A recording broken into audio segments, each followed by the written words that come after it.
조금 전에 봉독해드린 하나님의 말씀 3절에 보면 하늘에 속한 모든 신령한 복이라는 단어가 있습니다. 오늘 이 시간 예배하는 이 자리에 모인 모든 하나님의 종들에게, 하나님의 자녀들에게 약속하신 하늘에 속한 모든 신령한 복이 여러분 모두에게 임하기를 주님의 이름으로 간절히 축복합니다. 생일 축하합니다.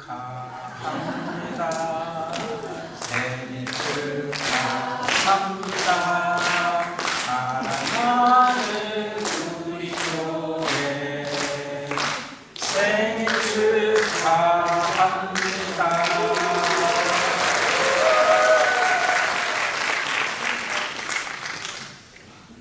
제가 독일 오기 바로 전까지 지난 한두 주간 동안 이 생일 축하합니다라는 노래를 하루에도 여러 차례 계속해서 불렀습니다. 제 주변에 생일 맞은 분들이 많아서 계속 이 생일 축하 노래를 부른 것이 아니고 요즘 한국뿐만 아니라 전 세계를 공포에 몰아넣고 있는 신종 바이러스가 한국에도 참 많은 어려움들을 주고 있잖아요. 그런데 TV 방송 같은 데서 계속해서 이런 교육을 합니다. 여러분 너무 걱정하지 마십시오. 마스크 잘 쓰고 다니고 손 씻기 잘하면 됩니다. 방송에서 계속 손 씻는 것이 얼마나 중요한가라는 것을 강조해서 교육을 하는데 그 교육 중에 보면 대충 씻지 말고 바이러스가 다 떨어져 나가게 30초 정도를 열심히 손을 닦으라 그런데요. 그런데 이제 그런 방송이 계속 나오니까 제가 밖에만 나갔다 오면 제 아내가 손 씻으라는 잔소리를 합니다. 그런데 제가 대충 씻고 나올까봐 걱정이 되는지 30초를 씻어야 된다고 그러면서 방법을 가르쳐 주는데 생일 축하합니다 그 노래를 부르면 한 번 부르면 15초가 걸린대요. 그러니까 제가 손 씻으러 들어가면 생일 축하합니다라는 노래를 2번 불러야 화장실에도 나올 수가 있는 거예요. 들어오자마자 손 씻고 오세요 그래요. 그러면 제가 들어가서 씻잖아요. 그 노래소리가 안 들리면 다시 씻고 오라고 해요. 그래서 제가 할 수 없이 수도가에 가가지고 비누칠을 하고 생일 축하합니다 생일 축하 그 2번을 부르면 30초가 된대요. 그래서 지난 2주 동안 계속 생일 축하합니다 노래를 불렀는데 오늘 9주년 생일을 맞는 우리 교회를 위해서 2주 동안 하나님께서 그렇게 연습시키셨다. 제가 평소에 시키는 대로 잘하면 그런 잔소리를 안 할 텐데 그냥 안 보면 대충 하고 그러니까 꼭 그 노래가 2번 들려야 이제 나오라고 그래요. 근데 이제 제가 광양에 있는데 여기 독일 오기 전에 이제 그 전날 서울에 왔는데 서울에서 일 좀 보고 집에 들어왔더니 아예 엄마가 하는 거하고 똑같이 서울에 있는 딸이 아빠 손 씻고 와요. 손 씻고 오니까 하는 얘기가 노래 2번 안 불렀다고 다시 씻고 그래요. 이제 딸한테까지 잔소리를 듣는구나 이런 생각이 들다가 제가 딸 보고 그랬어요. 야 너는 어쩜 네 엄마를 닮아가냐 잔소리하는 것까지 그랬는데 아마 여기 공감하는 딸들이 많이 있을 거예요. 제가 여러분 교회 생일 축하 노래를 이렇게 불러드렸습니다마는 9주년을 맞기까지 정말 하나님이 기뻐하시는 조금 전에 여러분들이 예배 전에 불렀던 찬송에서도 그렇고 또 오늘 찬양대 찬양에서도 하나님이 기뻐하시는 이런 교회 되게 해주세요. 교회가 얼마나 많습니까? 그런데 교회다운 교회, 하나님이 기뻐하시는 교회 만든다는 것은 결코 쉽지 않아요. 지난 9년 동안 하나님이 기뻐하시는 아름다운 교회 만들기 위해서 수고 많이 하신 우리 김만정 목사님과 또 우리 교회 성도님들께 진심으로 격려의 박수를 한번 보냅니다.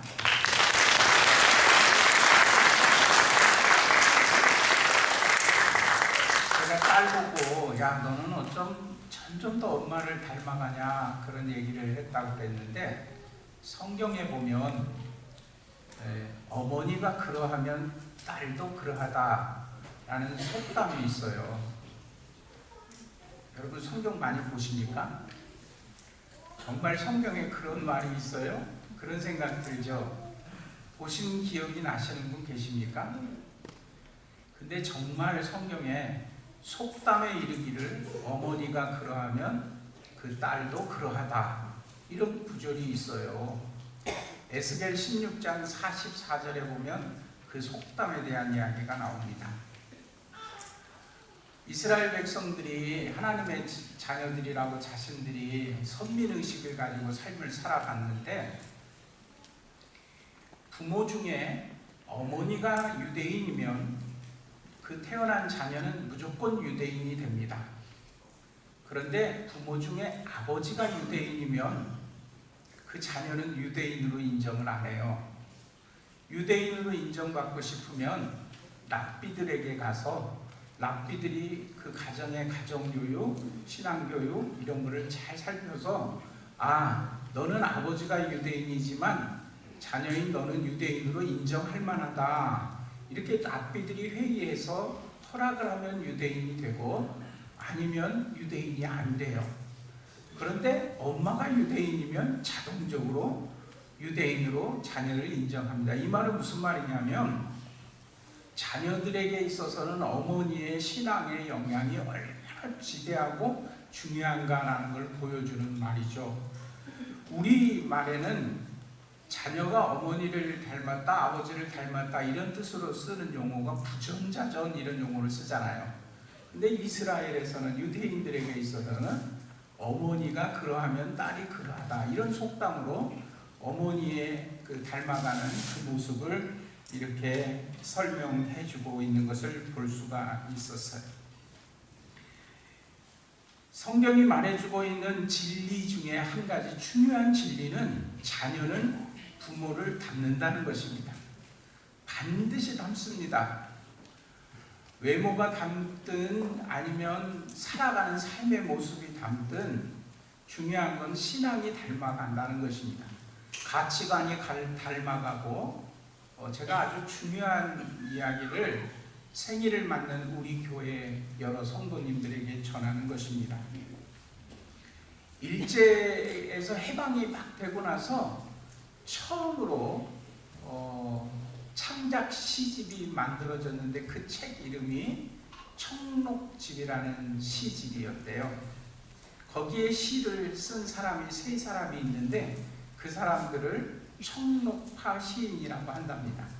오래전에 공부를 했던 사람 아마 청록파 시인 다 기억을 할 거예요. 3사람이 있습니다. 박목월, 조지훈, 그리고 박두진. 제가 이렇게 3사람 이름을 얘기하니까 이제 다시 생각난다 하시는 분들 계실 거예요. 근데 이 3 청록파 시인 중에 조지훈이라는 시인은 승무라는 시를 썼어요. 유명한 시. 이 사람은 불교적인 색채를 가지고 시를 쓴 사람입니다. 그리고 박두진이라는 시인은 해라는 시를 비롯해서 시를 썼는데 이 시인은 기독교적인 신앙관을 가지고 세계관을 가지고 시를 쓰신 분이에요. 그래서 박두진의 시에 보면 메시아적 그런 기다림 이런 내용이 시의 사상으로 많이 들어가 있어요. 그리고 청록파 시인의 마지막 박목월이라는 시인, 여러분들이 그 시인 이름은 잘 알죠? 박목월이라는 시인은 향토적인 색채가 강하고 자연주의적인 감성적인 시를 쓴 사람으로 유명해요. 그분이 쓴 시 중에는 청로루, 나그네 이런 시들이 있는데, 지금 여러분들 중에 박목월이 쓴 시 혹시 아는 사람이 있습니까? 그러면 시 한 편 읊을 수 있는 분 아마 몇 분 안 계실 거예요. 문학적인 거를 공부한다든가 시를 굉장히 좋아한다거나 하시는 분 한두 분 빼놓고는 아마 박목월의 시가 어떤 시가 있지? 시 비절 한 구절 외우는 분 별로 없을 것입니다. 그런데 제가 장담하건대 여러분들 중에 대부분 박목월의 시를 토시 하나도 안 틀리고 다 외우십니다. 제가 틀림없이 장담하건대 그럴 거예요. 저는 잘 모르겠는데요. 근데 제가 노래를 하나 불러보면 그 시 내가 잘 압니다 하고 알 거예요. 제가 노래를 잘못하는데 왜 이렇게 노래를 몇 번이나 불러야 되는지 잘 모르겠습니다만 좌우지간 말씀을 전해야 되니까 할 수 없이 불러봅니다. 박목월의 시, 여러분들이 다 아는 시입니다.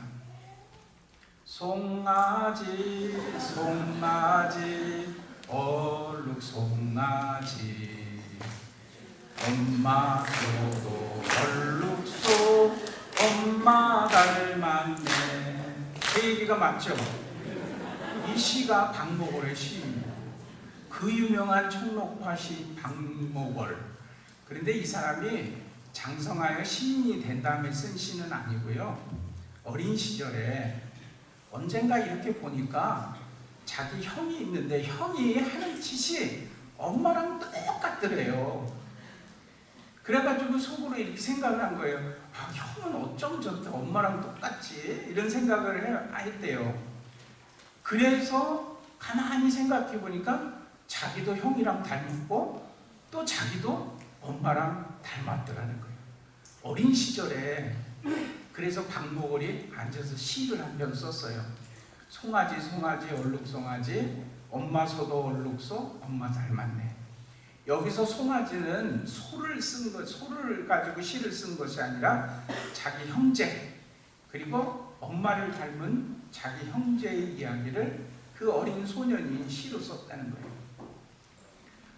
제가 오늘 불러드린 이 엄마 소도 얼룩소 엄마 닮았네 요 박목월의 시 한 편이 오늘 9주년을 맞아서 하나님이 우리 교회에 들려주시는 귀한 말씀을 귀 기울이기 원하는 여러분들에게 전하는 하나님의 말씀 전부의 핵심입니다. 엄마를 닮았다는 거예요. 자녀는 부모를 닮는다. 이게 오늘 본문 말씀에 보면 하나님의 자녀들을 향해서 성경이 이렇게 들려주고 있어요. 하나님께서 우리를 이미 어머니의 태중에서부터 우리를 택하셨대요. 우리를 선택하사 예수 그리스도로 말미암아 그의 하나님의 자녀를 삼아 주셨다. 아들들 되게 하셨다. 이 말의 의미가 무엇인 줄 아십니까? 이게 바로 송아지 송아지 얼룩 송아지 엄마 닮았네. 바로 이 표현입니다. 성경은 자녀를 부모를 닮는다라는 진리를 담아서 오늘 우리들에게 너희는 하나님의 아들들이야 라고 불러주신다는 거예요. 우리 교회는 하나님의 자녀들의 모임입니다. 그렇습니다. 바로 이것이 9주년을 맞는 여러분들이 하나님 말씀 앞에서 우리의 정체성을 다시 한번 되돌아봐야겠다는 것입니다. 그런데 하나님의 자녀라면 하나님의 성품을 닮아야 당연한 진리인데 오늘날 교회 교인들의 삶이 그 속에서 하나님의 성품을 닮은 모습이 정말 얼마나 드러나고 있는가라는 안타까움으로 오늘 이 말씀을 생각해 봅니다. 요즘 한국 교회 교인들을 보면 그 속에 하나님의 성품이 드러난다라고 말하기가 참 부끄러운 지경이 될 때가 많이 있습니다. 참 부끄럽고 수치스러울 때가 있다는 것입니다.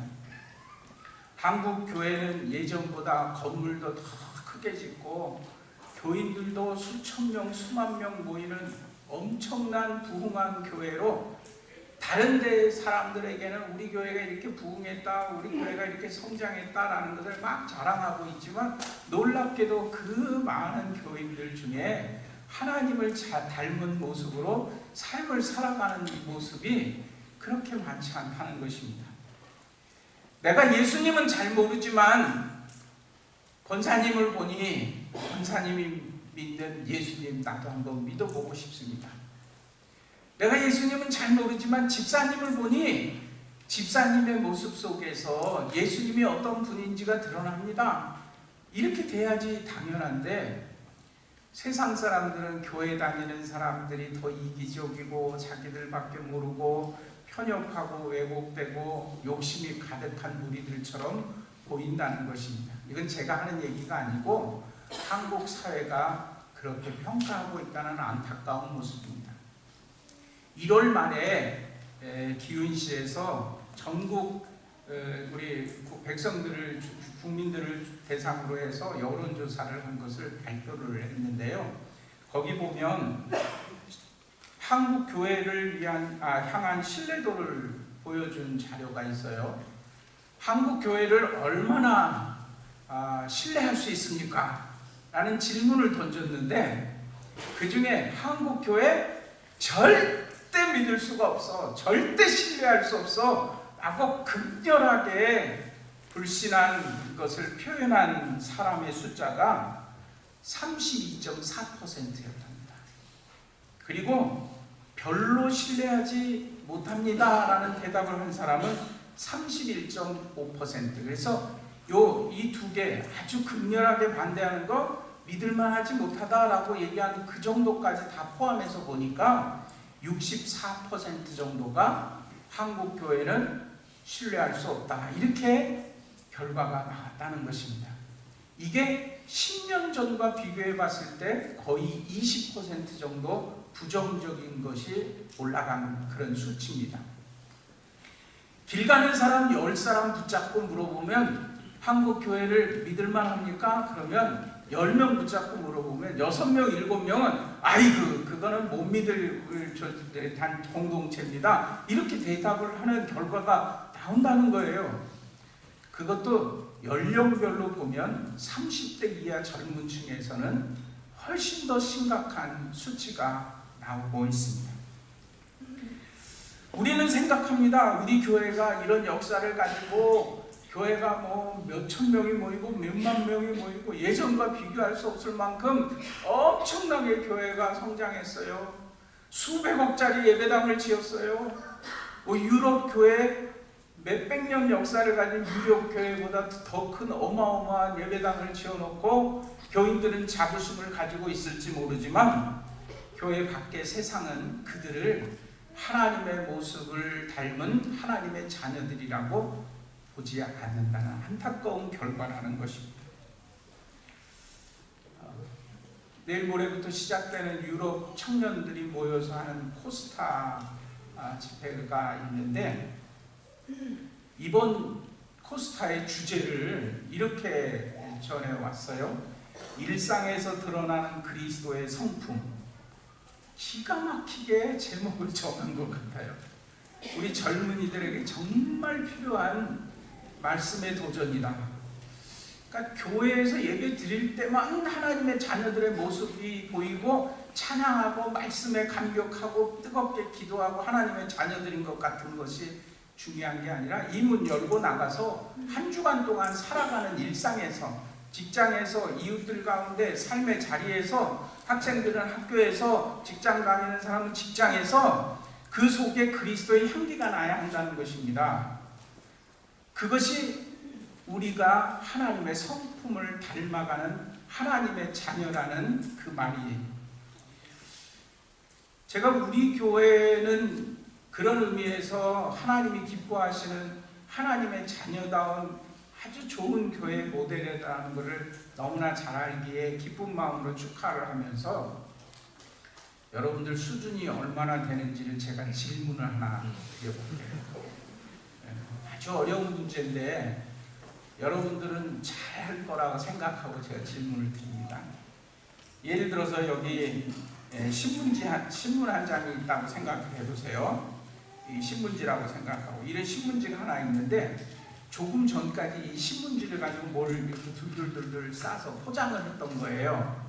그 이 안에 무엇을 포장했었는지 여러분들이 보지 않았지만 제가 질문을 드리면 맞추셔야 되는 거예요. 어렵지만 한번 여러분들 실력을 제가 믿으니까 한번 내볼게요.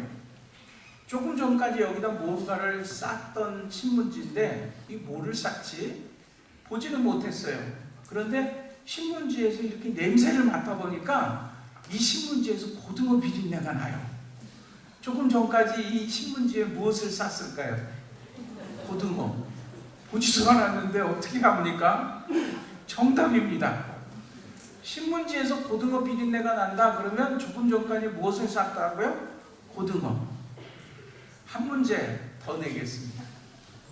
옆에 또 다른 신문지가 있어요. 이 신문지도 무언가를 쌌던 신문지인데 이 신문지에는 냄새를 이렇게 맡아보니까 아름다운 백합화 향기가 나요. 조금 전까지 이 신문지로 무엇을 싸고 있었을까요? 백합꽃. 야, 보지도 않았는데 어떻게 합니까? 여러분들에게서 세상에 악한 추하고 더러운 비린내가 나요. 구역질 냄새가 나요. 그러면 여러분들 속에 무엇을 품고 있다는 거예요? 무엇을 품고 있다는 거예요? 조금 전에 문제는 잘 맞췄는데 왜 못 맞춥니까? 성경에 이르기를 이 세상의 만물보다, 이 세상에 있는 어떤 것보다 더럽고 추한 것이 인간의 마음이다. 이건 제가 지어낸 얘기가 아니라 성경에 있는 말씀이에요.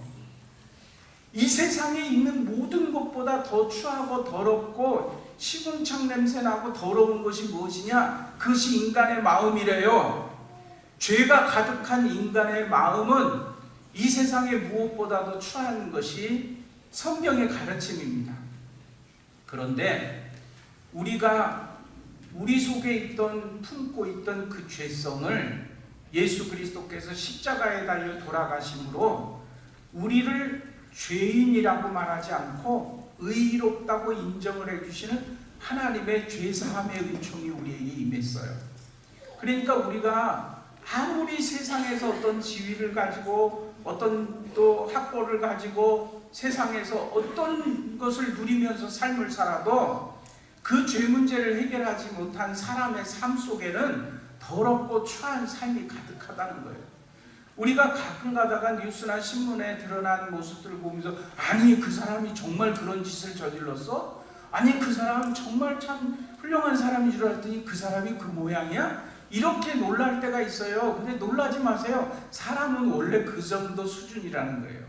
성경이 말해주고 있는 것이 그거예요. 아무리 자기가 의롭게 살아도 의인은 없나니 의롭다고 인정을 받을 사람은 이 세상에 아무도 없다는 거예요. 그러기에 예수님께서 우리에게 오셔서 그 죄의 자녀로 삶을 살아가던 우리들을 그 죄의 사슬을 끊고 우리를 하나님의 자녀로 삼아주셨다는 것입니다.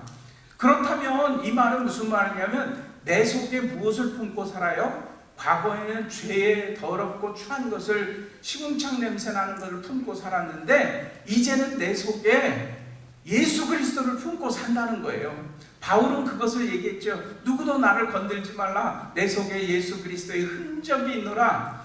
예수님이 내 속에 계시고 내가 정말 하나님의 자녀라는 삶으로 거듭나서 하나님의 자녀로 삶을 살아간다면 우리는 하나님 닮아 하나님의 성품이 드러나고 우리에게서 그리스도의 향기가 난다는 거예요. 그래서 성경은 너희는 그리스도의 향기니라 라고 말하고 있죠. 여러분들이 가면 그곳에 그리스도의 향기가 함께 가는 것입니다. 가정 안에서, 직장 안에서, 여러분들의 삶의 자리에 우리 교회 교인들이 가는 곳에는 그리스도의 향기가 나게 될 줄로 믿습니다. 그것이 지난 9년 동안 우리 교회가 또 김만정 목사님이 이것이 하나님의 뜻입니다라고 우리 교인들과 함께 만들어 오고자 했던 신앙의 모습이에요. 그 모습이 있기에 오늘 우리들은 하나님의 자녀다운 모습으로 영광 돌리는 것입니다. 이 하나님의 자녀로 하나님의 성품 이것을 깨닫지 못하면요 사람들은 율법적으로 그리고 자신의 의를 가지고 삶을 살아가는데 얼마나 추한지 몰라요. 요한복음 8장에 보면 간음하다가 현장에서 잡혀온 여인이 있어요. 그 여인 여러분들이 딱 상상을 해보십시오. 얼마나 추한 여인 아닙니까? 여러분들 앞에 혹시 여러분들이 아는 사람들 중에 그런 일을 당한 여인이 있다면 여러분들은 그녀를 어떻게 보겠습니까? 그 사람 뭐 깨끗한 줄 알았더니 정말 그런 일을 저질렀어? 그렇게 추해? 아주 막 그냥 역겨운 냄새가 나고 그러지 않습니까? 그런데 당시 예수님 당시에 모든 하나님의 백성이라고 생각했던 사람들이 그렇게 생각했어요. 근데 그 가늠하다가 현장에서 잡혀온 여인을 향해서 그 주변의 모든 사람들이 손에 뭘 들고 있습니까? 돌을 들고 있어요. 왜냐하면 저 여자는 시궁창 냄새나는 더러운 여자야, 추한 여자야, 율법대로 저 여자는 죄값으로 돌로 쳐 죽여야 돼. 그 주변에 둘러싸고 있던 모든 사람들이 다 돌들을 들었단 말이에요. 그리고 그 율법대로 모세의 율법처럼 저 여자 잘못한 거 죽여야 돼 하고 소리치고 있다는 거예요. 그런데 예수님께서 그 사람들을 다 돌려보내잖아요. 너희 중에 죄 없는 자 먼저 돌로 치라 그랬는데 죄 없는 자가 어디 있습니까? 예수님 보기에 그 둘러서 있는 돌을 든 모든 사람들의 이 마음속이 얼마나 더럽고 추한 냄새가 나는지 다 드러나는 거예요. 그 결국에는 다 돌을 슬그머니 놓고 다 돌아갔어요. 그때 예수님께서 이 여인에게 뭐라고 얘기합니까? 뭐라고 얘기해요? 나도 너를 정죄하지 아니하노니 다시는 죄를 짓지 말라. 예수님을 우리가 닮아간다면, 여러분들이 정말 예수님 닮기를 원한다면, 우리가 하나님의 자녀로 예수님 닮기를 원한다면 그 가늠한 여인을 향해서 돌을 들고 죽이겠다 하고 혐오하고 핍박하고 배척하고 내쫓고 욕하고 뒤에서 궁시렁거리는 것이 아니라, 심판하는 것이 아니라, 정죄하는 것이 아니라 예수님처럼 그를 향하여 다시는 죄를 짓지 말라 하고 그 여인의 죄를 예수님께서 다 덮어주셨잖아요. 그런데 우리는 누구를 닮아 정죄하는 삶을 삽니까? 여러분들이 정말 하나님의 자녀이고 예수님 닮았다면 예수님은 정죄하는 분이 아니셨어요. 돌멩이 들고 남을 배척하고 혐오하는 사람이 아니셨어요. 그런데 우리는 예수님 닮았다고 입술로는 고백하면서 누굴 닮아 정죄하는 삶을 사냔 말입니다. 신앙생활 열심히 하는 사람일수록, 우리 교회 교인들이 그렇다는 게 아니라 더 열심히 하는 사람일수록 남을 정죄하는 마음이 자꾸만 많아져요. 새벽에 열심히 나와서 기도하는 사람은 기도 안 하는 사람은 신앙도 없는 것처럼 그렇게 몰아가요. 그 열심을 내면 낼수록 그 열심은 자기 의를 드러내게 되고, 그러다 보니까 자꾸만 정죄하는 자리에 가요. 늘 다른 사람을 비판하고 판단하고 내 의를 가지고 저들을 이렇게 생각하는 거예요. 근데 예수님도 정죄하지 않았는데 우리는 누굴 닮아 정죄하는 삶을 삽니까? 주님은 소외되고 아파한 사람들 곁에 가서 그들과 함께 식탁을 늘 같이 하셨어요. 그런데 우리는 누굴 닮아 그 사람들 가까이 가지 않고 도리어 그들을 배척하는 삶을 살아갑니까? 오늘날 한국교회가요, 예전에는 비교할 수 없을 만큼 풍요로워지고 부해지고 예배당과 교인 숫자는 많아졌지만, 그런데 우리 주변에 아파하고 소외된 자들을 돌아보는 마음은 점점 사라져 가고 있어요. 누굴 닮아 한국교회가 이런 모습으로 가는 거죠? 제자들을 짝지어 마늘로 보내신 예수님께서 계십니다. 그 예수님께서 제자들에게 이런 말씀을 해주셨어요. 강도 만나 죽어가는 사람이 있어. 근데 그 예배 잘 드리고 하나님 앞에 예배하고 충성하는 제사장과 레위인들은 강도 만나 죽어가는 사람을 보고도 못 본 척 피하여 지나갔어요. 성경에 그 내용은 자세히 기록되어 있지 않지만 아마 예배 드리는 시간 때문에 못 본 척하고 갔을지도 몰라요. 율법에 그 피 흘리는 걸 가까이 하지 말라 그랬으니까 제사장은 거룩해서 죽어가는 사람, 피 흘리는 사람 못 본 척하고 지나갔어요. 그럴지 몰라요. 더 거룩함을 유지한다고 생각하면서 지나갔을지 몰라요. 그런데 예수님은 그 모습에서 그 강도 만나 죽어가는 사람에게 다가가서 싸매주고 어루만져줬던 사마리아 사람 이야기를 들려주고 나서 이들 중 누가 너희의 참 이웃이냐 이렇게 물어보셔요. 제자들이 대답합니다. 강도 만나 죽어가는 사람을 도운 자입니다. 그때 예수님께서 이렇게 말씀하시죠. 너희도 가서 이와 같이 하라. 오늘 한국교회가 이 주님의 마음을 닮아가야 되는데, 아파하고 소외된 사람 못 본 척하고 우리끼리 예배하고 은혜롭다 하고 있는 모습은 영락없이 당시의 바리새인들, 서기관들, 제사장, 레위인들 같은 그런 모습으로 달려가고 있다는 것입니다. 예수님 닮은 모습이 어디 있습니까? 우리 교회는 하나님께서 우리들 주변에 아파하고 소외되고 감동 만난 이웃들이 있을 때 못 본 척 지나가지 않고 우리 마을에 있는 모든 일은 우리 교회의 일이다 생각하고 마을로 가도록 지난 9년 동안 예수님 닮기 위해서 애쓰고 수고하는 김만정 목사님을 통해서 이곳에서 하나님이 기뻐하시는 삶에 대한 말씀을 계속 전하셨고, 그리고 교인들은 아멘하고 그 삶을 본받아 오늘 우리 교회의 모습을 만들었어요. 십자가에서 자신을 내어주기까지 우리를 사랑하신 예수님의 삶을 닮아 아낌없이 사랑을 마을 속에서 행하는 것, 제가 독일에 와가지고 마을 이런 얘기 들으니까 좀 놀랐어요. 그렇잖아요. 마을 그러면 이 독일 정서하고는 좀 안 맞을 것 같은데, 근데 우리 교회는 우리 교회가 있는 이 지역, 이 마을을 예수님 같은 마음으로 섬겨야 되겠다는 그 일념으로 교회가 달려왔어요. 너무너무 자랑스럽고 아름답고 하나님께 칭찬받을 만해요. 예수님께서는 제자들을 그렇게 훈련시켜가지고 무엇 때문에 그렇게 3년 동안 데리고 다니고 훈련시켰느냐, 딱 한 가지입니다. 제자들을 짝지어서 마을로 보내셨어요. 야, 이 마을로 가자. 제자들을 짝지 지어가지고 너희는 마을로 가라. 그러니까 마을 속에 들어가야 교회의 진짜 삶의 모습이 있다는 거죠. 한국 교회도 요즘 많은 지탄을 받고 있지만 저희 교회가 속해 있는 예수교 장로회 통합측 교단에서는 한 몇 년 전부터 지금 마을을 섬기는 마을 목회에 관한 비전을 가지고 굉장히 애를 쓰고 발버둥을 치고 있어요. 왜냐하면 그것이 성경이 우리에게 말해주고 있는 가르침이라는 거예요. 오늘 읽은 본문 말씀을 보십시오. 찬송하리로다. 하나님 곧 우리 주 예수 그리스도의 아버지께서 그리스도 안에서 하늘에 속한 모든 신령한 복을 우리에게 주시되, 여기 구절을 읽을 때까지는 사람들이 다 아멘 아멘 해요. 왜냐하면 하늘에 속한 모든 신령한 복을 준다니까 이거 그냥 받아야 될 것 같지 않습니까? 뭐 대답이 없어요. 안 받아도 될 것 같아요. 그 복을 받기를 주님의 이름으로 간절히 축원합니다. 그리고 그 복을 받았으면 그 뒤에 보세요.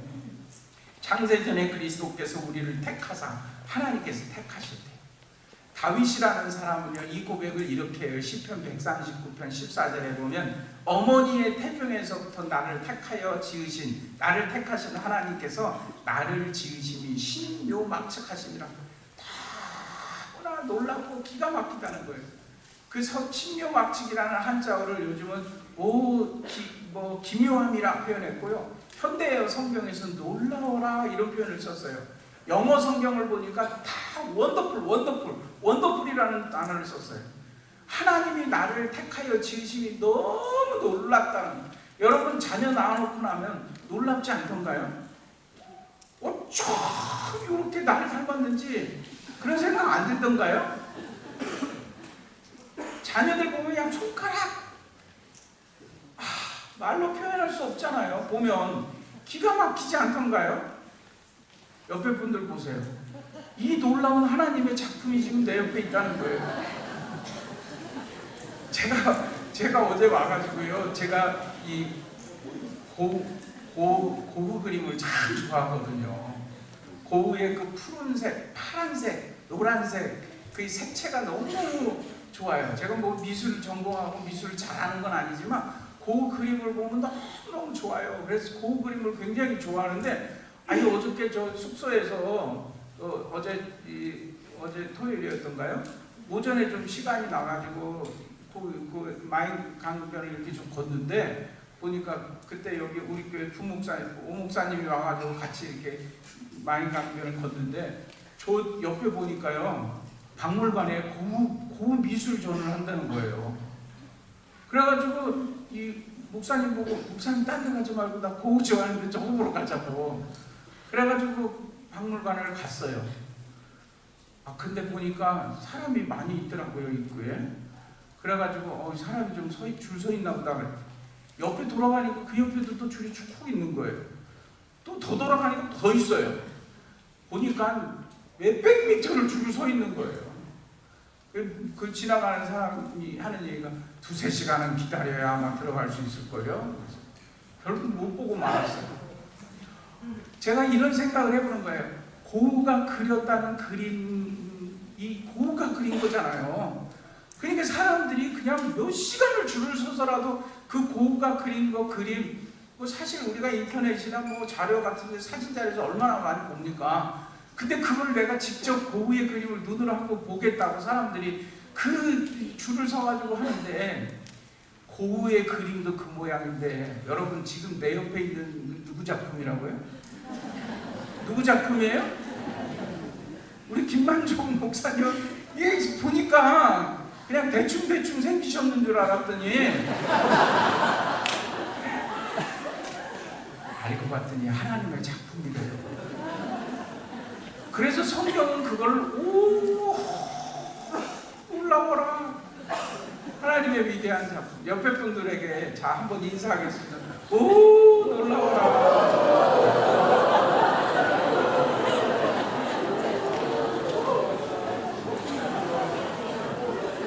제가 어제 고흐 작품을 못 봐서 좀 아쉬운 마음이 들었지만, 아마 만약에 어제 봤으면요, 어제 저녁에 잠을 제대로 못 잤을 거예요. 고흐 그림을 봤다, 고흐 그림을 봤다. 우리가 하나님의 자녀라는 것은 바로 이런 말이에요. 그래서 다윗은 하나님께서 나를 어머니의 태중에서부터 나를 택하여 지으심이 너무너무 놀랍다. 근데 그 하나님은 그 앞부분에 139편 1절부터 보면요, 하나님은 나를 아시는데 나의 안고 일어섬을 아시고 나의 뭐 모든 걸 알고 내가 어디를 가더라도 거기 아시고, 1절부터 6절까지 아신다라는 말이 계속 반복돼서 나와요. 왜? 하나님이 나를 만드셨으니까. 나를 나보다 더 잘 아시는 분이 없어요. 내 이름 아시죠. 내 모든 생각도 아바라 부를 때 그가 들으시죠. 지금 이 시간 여러분들의 마음속 중심까지 너무나 잘 아시는 주님. 그 주님이 우리 교회가 지난 9년 동안 어떻게 달려왔는지 너무나 잘 아신대요. 그런데 너무 감사하게도 하나님 닮은 우리 교회가 이렇게 성장하는 것으로 만족하지 아니하고 주님 닮은 아름다운 교회를 또 하나 이렇게 개척해서 분립하여 하나님 앞에 영광 돌린다는 소식을 들을 때 정말 가슴이 설레요. 틀림없이 우리 교회에 닮은 아주 좋은 교회, 하나님께 사랑받고 칭찬받고 많은 영혼들이 구원 얻는 그 복된 교회가 여러분들의 기도와 열매로, 그 헌신으로 또다시 이 프랑크푸르트 어느 곳인가 아름답게 자리 잡아 우리 교회가 하나님 닮아가는 것처럼 또다시 주님 닮는 아름다운 교회들이 이 지역에 세워질 것을 하나님께서 기뻐하실 줄로 믿습니다. 힘들어도 여러분들이 마음을 모으시고 정성을 다해서, 조금 전에 읽은 예배소서 1장 그 뒤에 보면 하나님이 기쁘신 뜻대로 우리를 자기 아들들 되게 하셨다고 그랬어요. 이제 우리 교회는 주님 닮은 교회이고 주님 닮은 또 다른 형제를 이곳에 아름답게 뿌리 내리게 하시는 하나님께 영광을 돌립니다. 그가 사랑하는 자 안에서 우리에게 거저 주시는 바 그의 은혜를, 영광을 찬송하게 하려는 것이다. 그리고 뒤에 넘어가서 1장 23절에 보면 교회는 그의 몸이니 만물 안에서 만물을 충만하게 하시는 이의 충만이라. 충만이라는 건 뭡니까? 차고 넘치는 것을 얘기하는 거예요. 우리 교회를 차고 넘치게 하시는 하나님, 또 이 물이 흘러가서 또 다른 곳에 샘이 만들어지고 그곳에서 또 충만의 역사가 일어나 지난 9년 동안 하늘에 속한 모든 신령한 복을 우리 교회에 충만하게 내려주신 하나님께 영광과 감사를 드리면서 다시 한번 그동안 수고한 김 목사님과 성도 여러분들께 아낌없는 박수를 보내드립니다.